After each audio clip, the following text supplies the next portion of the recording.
Satu rumah jackpot corner lot di Bertam. Hampa kena tengok video ni sampai habis. Sebab apa? Unit ni paling rare dekat sini sebab semua dah lengkap. Nak aja all in ke apa. Ini dia geng, single story corner lot di Bertam Perdana 3. Kalau hampa tengok ruang tanah dia tepi ni memang luas. Sebab apa tahu?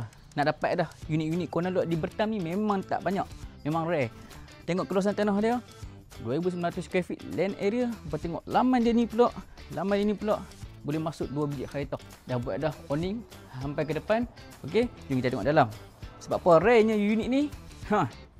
Hampa kalau beli rumah, ada ke owner nak bagi sistem solar? Ninja. Owner dah buat dah sistem solar untuk hampa. Owner nak jual semua sekali dengan semua perabot ni. Aircon dah ready untuk hampa. So, hampa masuk, tak bawa apa-apa, ready dah semua bang. So, apa yang hampa nampak ni, ruang tamu dia semua owner akan jual sekali dengan perabot dining hall ni, okey.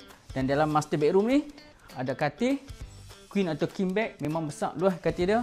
Dan ruang bilik master bedroom dia ada satu lagi toilet dalam master bedroom. Okey. Di sini bilik nombor 2 pula owner dah letak double decker. Ni sesuai untuk bilik anak-anak apa. Dan ni semua owner tinggal ya. Semua owner akan tinggal. Dan di sini toilet luar. Okey. Sebelah kanan ni, di sini bilik yang ketiga. Bilik yang ketiga, owner tinggalkan single bed ni. Kalau hampa nak ambil, nak tambah, nak add on pun boleh. Okay. Di bahagian belakang ni kitchen dia. Kitchen dia masih basic.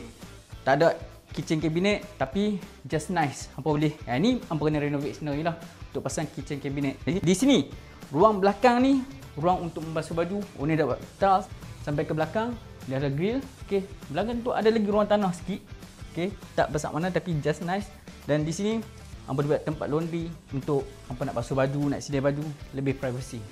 So geng, berapa owner nak jual rumah ni dengan sistem solar, dengan semua perabot ni? Owner tinggal, owner tak mau ambil apa dah.